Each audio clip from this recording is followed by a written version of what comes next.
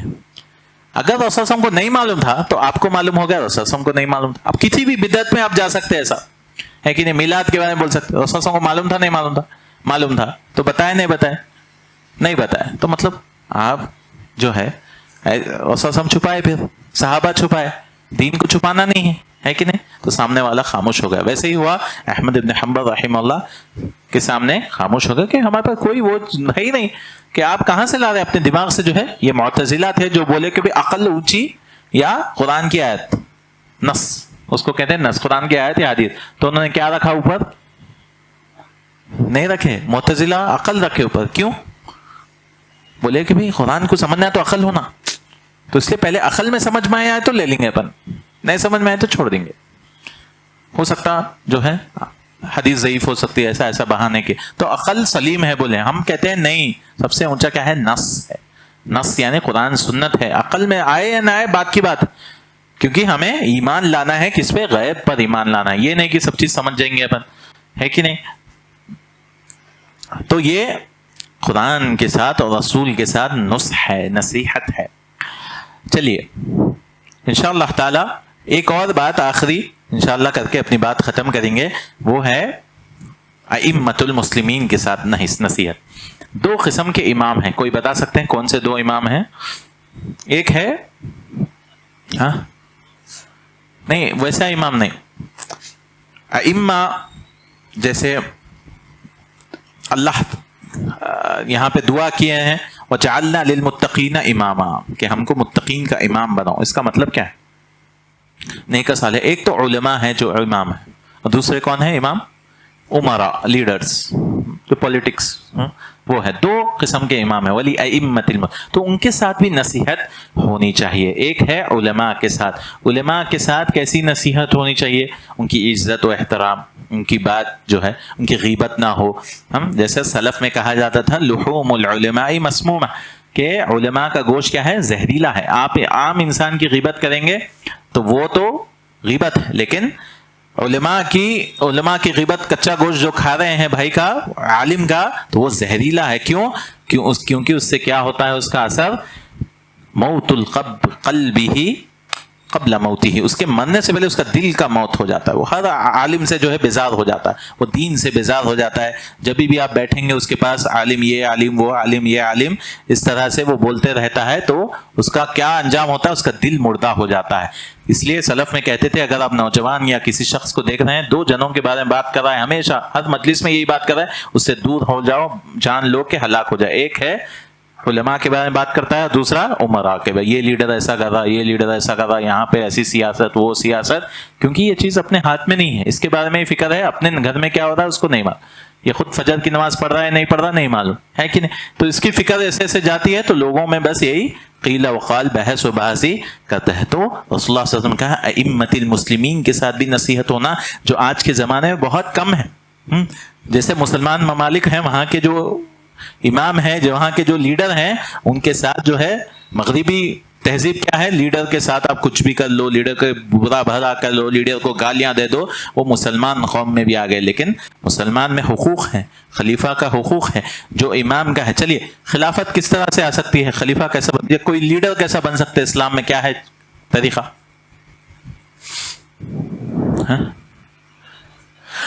نہیں کون ہے, نہیں بول رہا ہوں, کیسا بنا سکتا ہے؟ آپ کو لیڈر بننا ہے بھائی, کیسا بنتے؟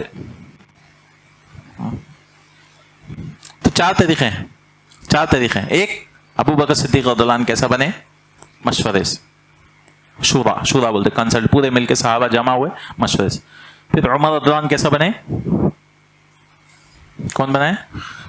ابو بکر صدیق رضی اللہ عنہ جو پرانے خلیفہ ہیں چنے. تیسرے عثمان رضی اللہ عنہ کیسے بنے؟ وہ بھی شورا سے 6 لوگوں کو عمر رضی اللہ عنہ بنائے. پھر علی رضی اللہ عنہ کیسے بنے؟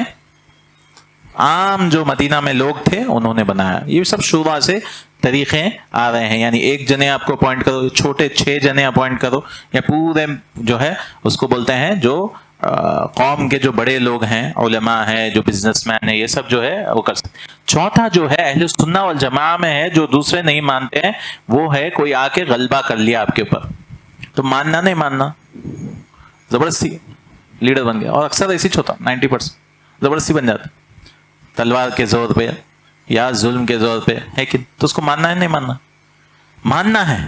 اہل السنہ والجماعہ کا یہ ہے جو غلبے سے آ گیا اس کو بھی ماننا ہے، اس کو بھی ماننا ہے کہ اس کے خلاف خروج نہیں کر سکتے۔ خوارج کا منہج تھا جو خروج کرتے تھے اور کہتے تھے ہم کو نکلنا چاہیے، کیونکہ جو غلبے سے بھی آ گیا اس کو بھی ماننا ہے، کیونکہ آ گئے اس کے بیٹے وغیرہ وغیرہ 100 سال سے 200 سال سے ویسے تھے، ہے کہ نہیں؟ تو غلبے سے بھی ماننا ہے۔ یہ 4 طریقے ہیں جو ہم ہمیشہ سے رہے۔ ابن تیمیہ رحمہ اللہ نے کہا میں نے دیکھا کہ خروج جو لوگ کرتے ہیں، خلیفہ کے خلاف جاتے، کبھی خیر نہیں ہوتا، خون بہاتے، خالی خون بہاتے ہیں، کچھ حاصل نہیں ہوتا، اور خون ریزی ہوتی ہے بس۔ یہ 4 طریقے سے، یہ طریقے سے ہے، غلبے سے بھی آیا اس کو ماننا ہے، اس کی اطاعت ہے۔ تو علماء کی نصیحت میں کیا ہے؟ محبت بھی ہے، ان سے محبت کرنا، کہ انسان جو ہے محبت کرے ان کے ساتھ، کہ وہ بھی انسان ہے، وہ معصوم نہیں ہے علماء، لیکن ان سے محبت کرنا ہے، کچھ ہے تو ان کے ساتھ جو ہے مدد کرنا ہے۔ اور کوئی انسان ان کے خلاف بول رہا ہے، ایک مجلس میں بیٹھے آپ، کسی عالم کی برائی ہو رہی ہے وہاں پہ، تو کیا کرنا ہے؟ سب سے پہلی چیز یہ دیکھنا ہے، اگر کوئی عالم بولے بھی تو پہلے نسبت کرنا ہے کہ سچ میں بولے یا نہیں بولے۔ ہو سکتا ہے لوگ کئی بار جھوٹے بات بتا دیتے کہ ایسے عالم نے اس طرح سے کہہ دیا، ایسے کہہ دیا، ایسے کہہ دیا، تو پہلے نسبت آپ کو کرنا ہے۔ یہ مرحلۃ الاولیٰ ہے کہ پہلے آپ معلوم کریں یا نہیں معلوم کریں کہ صحیح میں بولے یا نہیں بولے۔ دوسرا یہ صحیح میں بولے تو کون صحیح ہے؟ لوگ صحیح ہے یا عالم صحیح؟ تو کیونکہ کئی بار آپ تحقیق کریں گے تو معلوم ہوتا ہے عالم ہی صحیح ہے، لوگ غلط، عالم ہی صحیح بات بول رہے ہیں، لوگ غلط ہے۔ تیسرا آپ کو معلوم ہو گیا کہ ہاں بھئی عالم صاحب جو ہے غلطی کیے ہیں، تو کیا کرنا ہے؟ لوگوں میں پھیلانا ہے، نہیں پھیلانا، ان کے پاس جا کر بولنا ہے کہ آپ جو ہے ایسی بات کرے آپ کے رائے کے حساب سے، مگر صحیح رائے یہ ہے، یہ نصیحت ان کے سامنے بولنا ہے۔ اب ان کا کام ہے وہ مانے یا نہ مان، اپنا کام ہو گیا، کیونکہ ہو سکتا ہے سوچ انسان کی الگ ہو، وہ بولے نہیں میرے حساب سے حق یہ ہے، آپ کی یہ اختلاف رائے ہو سکتی ہے کہ نہیں، الگ الگ رائے ہو سکتی ہے، تو اپنا کام ہو گیا۔ ویسے خلیفہ کے پاس بھی رسول اللہ صلی اللہ علیہ وسلم نے کہا اگر آپ خلیفہ سے کچھ بولنا چاہ رہے ہیں تو لوگوں کے سامنے نہیں بولنا چاہیے، کیا کرنا چاہیے؟ خود بیدی، اس کا ہاتھ لے کر آپ کو بولنا چاہیے۔ تو کوئی بھی لیڈر ہو یا کچھ بھی ہو، لوگوں کے سامنے اس کی عزت نہیں اچھالنا چاہیے، کیا کرنا چاہیے؟ یہ خاموشی سے اس کو کرنا چاہیے۔ اگر بول دیا تو ادیت الامانہ، آپ رسول اللہ صلی اللہ علیہ وسلم نے کہا کہ آپ نے امانت دے دی، آپ کا کام ہو گیا۔ آپ یہ نہیں دیکھنا کہ بھائی سن رہے نہیں میری بات، کیونکہ اللہ تعالیٰ نے قرآن میں رسول اللہ علیہ وسلم کے بارے میں کہا اگر ہر بات سنتے لعنتم، تو آپ مشکل میں پڑ جاتے۔ اگر رسول اللہ علیہ وسلم ہر صحابی کی قول لے لینا چاہتے، کیونکہ جو انسان بڑا ہوتا ہے اس کو 100 چیزیں سوچ کر جو ہے فیصلہ لینا پڑتا ہے، تو رسول اللہ علیہ وسلم کے بارے میں اللہ تعالیٰ نے کہا لعنتم، آپ مشکل میں پڑ جاتے اگر ہر بات سننے لگتے۔ تو ہم شاید چھوٹی چیز میں دیکھ رہے ہیں، لیکن ہو سکتا ہے کچھ ہو، تو اس چیز میں یہ جو محبت کرنا ہے یہ علماء کا، یہ سب چیز جو ہے انسان کو کرنا چاہیے۔ تو آج کل بعض شیخ فرما رہے ہیں کہ جا کر بولتے ہیں کہ بھئی امر بالمعروف، کہ نیکی کا حکم دینا ہے، برائی سے روکنا ہے، تو روڈوں پہ کھڑے ہو جاتے ہیں، اس طرح سے بولتے ہیں۔ ایسا نہیں ہے، امر بالمعروف کا مطلب خاموشی کے ساتھ کرنا ہے۔ مثال کے طور پر اگر میں ہوں یا کوئی بھی ہے، کوئی گناہ ہم سے لوگ دیکھ رہے ہیں، اگر مشہور کر دیے کہ بھئی یہ گناہ ان سے ہو رہا ہے، تو کیا رک جاتے وہ گناہ سے؟ نہیں رکتے، ہے کہ نہیں؟ کوئی بولے عبداللہ بھائی ایسا کرتے ایسا کرتے ایسا کرتے، لوگوں میں مشہور کرتے، اگر آپ جا کے بولتے تو ہو سکتا ہے رک جاتے۔ تو یہ طریقہ امر بالمعروف کا نہیں ہے، صحابہ نہیں کرتے تھے، جیسے جو ہے روڈوں پہ نکل جانا، اس طرح سے لوگوں میں برائی پھیلانا، یہ برائی پھیلانا ہے۔ اس لیے ہم دیکھتے ہیں صحابہ رسول اللہ صلی اللہ علیہ وسلم کے زمانے میں بھی زنا ہوا کرتا تھا، صحابہ آئے اور زنا کے بارے میں جو ارتکاب کیا رسول اللہ صلی اللہ علیہ وسلم نے رجم کیا، لیکن جب ان کے پاس سزا ہو گئی تو رسول اللہ صلی اللہ علیہ وسلم نے یہ نہیں کہا کہ آپ لعنت کرو۔ ایک صحابی لعنت کرنا چاہ رہے تھے تو رسول اللہ صلی اللہ علیہ وسلم نے کہا نہیں، اگر ان کی توبہ جو ہے 70 گاؤں پر بھی، 70 لوگوں پر بھی جو ہے ہو جائے تو ان کی مغفرت ہو جائے، ایسی توبہ انہوں نے کی، ہے کہ نہیں؟ کسی مسلمان کی جو ہے ہمیں تہمت ہمیں نہیں لگانا چاہیے یا ان کی غیبت نہیں کرنی چاہیے۔ تو یہ ہے نصیحت للعلماء، کہ آپ انہیں اچھی طرح سے ان کی مدد کرے، علماء کی، کہ نیک کام کرنے میں آگے بڑھائے، اور نہ کہ ان کے پیچھے بات کرتے رہیں۔ اور اگر شیخ یہاں ایک مثال دے رہے ہیں، ایک عالم کو آپ دیکھتے ہیں کہ ہر وقت جو ہے نصیحت کرنے لگتے، ہر وقت خطبے دیتے ہیں، ہر وقت جو ہے بیان کرتے ہیں، تو آپ روکنا چاہ رہے ہیں تو روکنا نہیں روکنا، ہاں نہیں روکنا، لوگ بیزار ہو جاتے بھائی، بور ہو جاتے ہیں کتنے بیان دیتے بھائی، تو شیخ فرما رہے ہیں اس کو روکنا چاہیے، یہ نصیحت کا ہی طریقہ ہے۔ کیوں؟ کیونکہ رسول صلی اللہ علیہ وسلم ہمیشہ یتخولوا، رسول صلی اللہ علیہ وسلم کبھی بھی جو ہے ایک ساتھ نہیں دیکھتے تھے، موقع محل دیکھ کر دیا کرتے تھے۔ جیسے ابن مسعود رضی اللہ عنہ کے بارے میں آتا ہے، وہ تھرسڈے کے دن درس دیا کرتے تھے، یوم الخمیس، تو لوگوں نے کہا کہ بھائی روز دینا تھا، ایک ہی دن کیا ہے؟ تو انہوں نے کہا میں وہی کام کر رہا ہوں جو رسول اللہ صلی اللہ علیہ وسلم کیا کرتے تھے، اللہ کے رسول صلی اللہ علیہ وسلم ایک خاص دن کرتے تھے، روز اگر میں بولنے لگوں گا تو سب صحیح منہ سے بور ہو جا سکتے ہیں، تو دین کو جو ہے تھوڑا تھوڑا کر کے دینا چاہیے، یہ صحیح طریقہ ہے۔ کم الفاظ میں جو ہے لمبی بات، یعنی لمبا سمندر اس میں رہتا ہے کم الفاظ میں، تو رسول اللہ صلی اللہ علیہ وسلم کا یہ حدیث بھی دیکھیں کتنے کم الفاظ ہے، گن سکتے ہیں آپ، 10 بھی نہیں جاتے۔ دین النصیحہ لمن للہ ولکتابہ ولرسولہ ولائمۃ المسلمین ولعامتہم، 5-6 الفاظ میں ساری بات، 7 الفاظ میں بات ہو گئی ہے کہ نہیں؟ رسول اللہ صلی اللہ علیہ وسلم اس طرح سے، تو شیخ فرما رہے ہیں کہ انہیں اچھی طرح سے بتانا چاہیے کہ تخول ہونا چاہیے، تخول کا مطلب دھیرے دھیرے انسان کرنا چاہیے، کیونکہ یہی طریقہ ہے صحابہ کا، اور انسان جو ہے اس کے لیے وعظ و نصیحت کے لیے دل جو ہے ریڈی رہتا۔ اگر آپ روز وغیرہ جو ہے بھاری بھاری بھرکم باتیں کریں گے تو اس کی وجہ سے مشکل ہو جاتی ہے انسانوں کو سمجھنے کے لیے۔ انشاءاللہ تعالی حکمران کے بارے میں اور کچھ باتیں شیخ لا رہے ہیں، انشاءاللہ ہم آگے ذکر کریں گے۔ کسی کے پاس کوئی سوال ہے؟ نہیں؟ چلیے، اللہ تعالیٰ سے دعا ہے اللہ تعالیٰ ہم سب کو علم نافع و عمل صالح عطا فرمائے۔ وقولوا قولی ھذا واستغفر اللہ لی ولکم ولسائر المسلمین، سبحانک اللہم وبحمدک، اشہد ان لا الہ الا انت، استغفرک واتوب الیک۔ السلام علیکم ورحمۃ اللہ۔